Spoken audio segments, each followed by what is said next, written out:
Well, joining us live here in the studio is Beshir Abdel Fattah, Editor-in-Chief of Al-Ahram Democracy Review. Thanks very much for coming in this evening.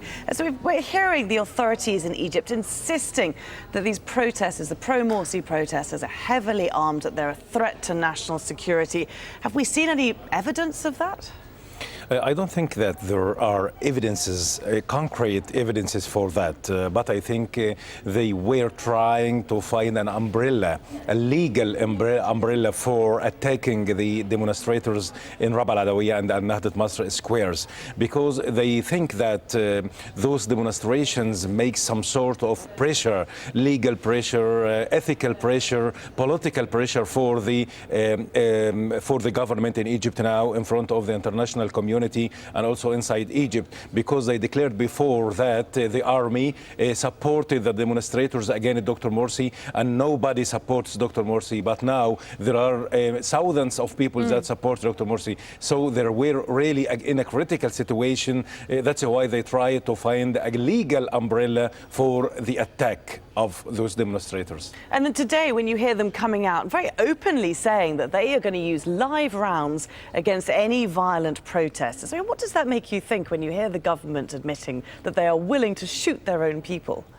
Yeah, I think the recent administration of Egypt now is really uncontrollable. They cannot lead the country in such circumstances. All the time they are trying to exclude the Muslim Brotherhood and all the Islamic movements in Egypt after the end of June movements and demonstrations.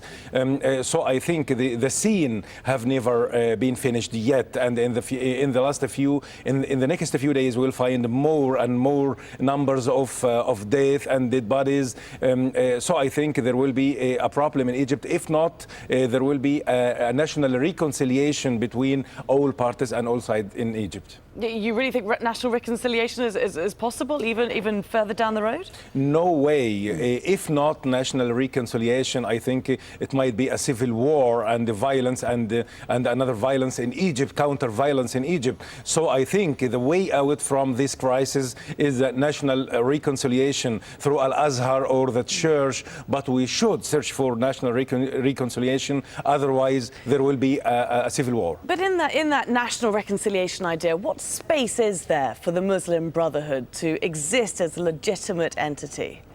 I think Muslim Brotherhood has some sort of miscalculations.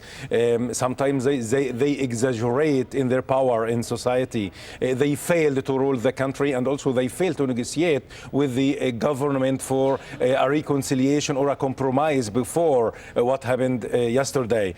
So I think they need to make some sort of self-criticism in order to introduce themselves again to the audience and to the public in Egypt, and to join the political process in Egypt. Beshir Abdel Fattah, many thanks for coming in and speaking to us today. Thank you.